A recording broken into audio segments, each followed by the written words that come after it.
Hey, what is going on, guys? JTibsTV back at it again with another video. Guys, if you haven't watched my last video, I recommend you do so. Oh, that's my phone going off. Sorry, guys.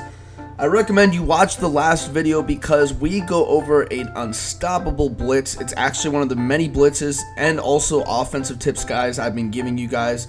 I have various other ones, but it's one of the many blitzes and offensive tips that are in my ebook. Only $15. Make sure to contact me either on Twitter, Facebook, or Instagram. Just let me know you're willing, you will actually want to go through and purchase it.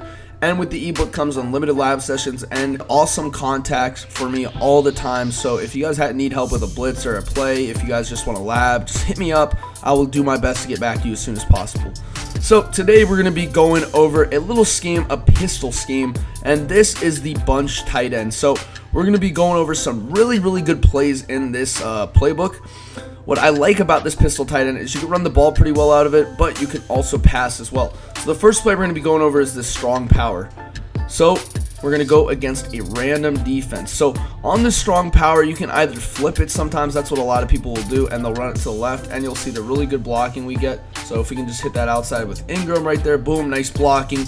But most of the times what I will do if I'm running this, I usually don't run this, but this is a very effective formation, is I'll motion them out to the right, and then I'll hit up the middle right there. And I'll look for a gap. There usually is a gap. You can alternate with the motioning.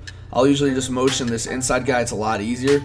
And if I could hit the outside, like right here, perfect blocking to the outside. If Mr. 27 or whoever the hell that is blocks for me, we're going to do this one more time just to show you guys it works very well. And right there, we get excellent blocking to the outside. Our guy kind of misses the block, but you guys kind of get the point right there. So you get really good yardage on this play. So the next play we're going to be going over is slot option. You could run it to either side of the field. I would recommend if you're closer to the left hash mark, I'd run it to the left. If you're closer to the right, run it to the right, because you want that flood concept. So we're in the middle of the field. It doesn't really matter. The adjustments you're going to do, you're going to block aggressive. You can leave that tight end route if you want. I really don't like doing it. I'll put X on a flat and then Coleman on a streak, and I'll just put Hill on a little out or an in. It depends. We're going to put him on an out. We motion Cole just a little step to the left, and right there, that flat route is wide open, too open not to take. So you're just reading the defense again. We're going to set up our adjustments. Very easy play to set up. Right there, you don't have to motion him all the time. Sometimes I will. Like right there, he's giving us the flats. We're going to take our 1 to 2 yards.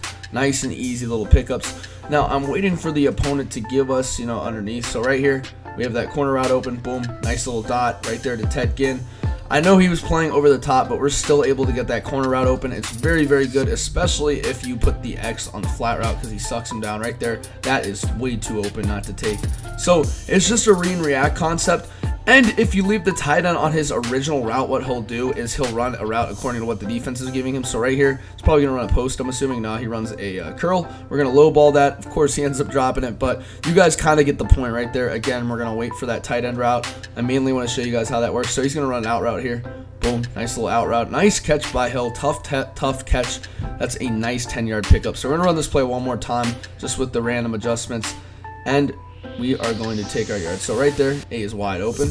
Too wide open not to take, and we're actually end up getting some pretty good blocks that are getting inside the 10-yard line. Now this next play, PA curls, is very effective, especially against zones, because that tight end route gets wide open on a lot of plays. So what I like about this play is the A route is so glitchy. All we're gonna do is we're gonna keep the same adjustments. I usually will streak Thomas and I'll motion him to the outside just to cause some confusion.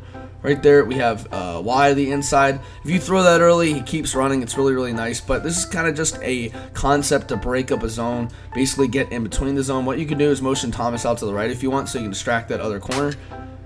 Snap the ball, and that A route's going to get open regardless. So he gets underneath a lot of zones, and he'll get behind him if they're playing underneath.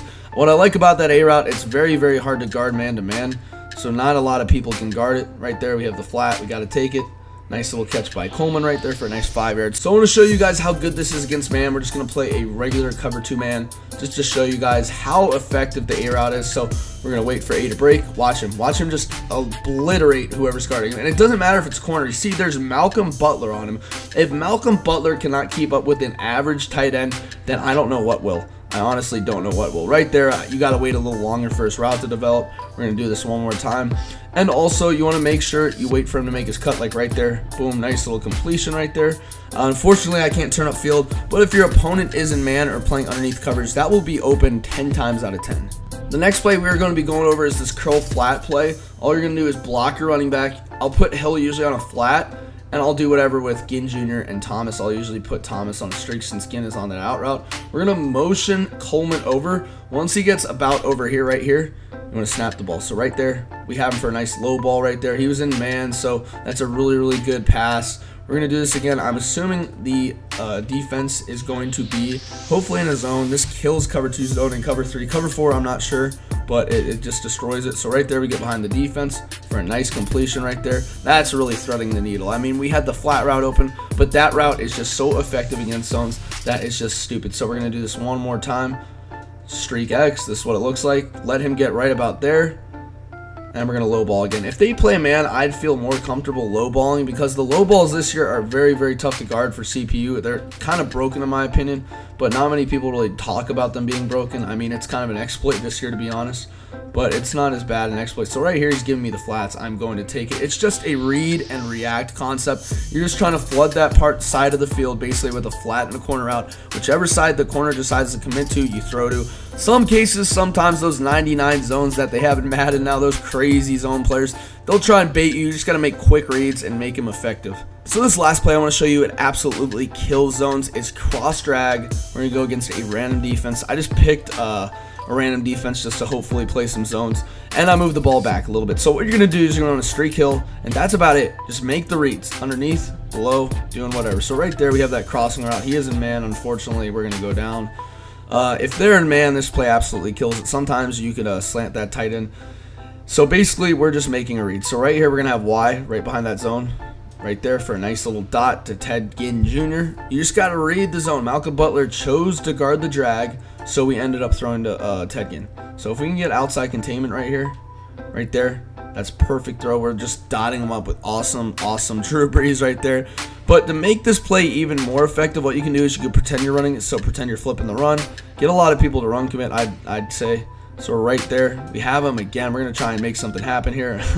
Oh, almost got him on the spin move. But this play is very effective because zones don't really guard it, and you just have to have a good concept and understanding of what the zone's doing. Once you snap the ball, you got to be able to tell if they're playing underneath coverage or over the top. That way you can thread the needle in the most effective way. So that's it for today's video, guys. I hope you enjoyed this little mini scheme. Let me know in the comment section down below what you thought of this scheme and maybe what video to do next. Maybe some ideas you guys have. I'm all ears. Also, guys, make sure to leave a like, comment, and subscribe if you're new. Turn on notification bell because we do post daily. Guys, I'm signing off, and as always, peace.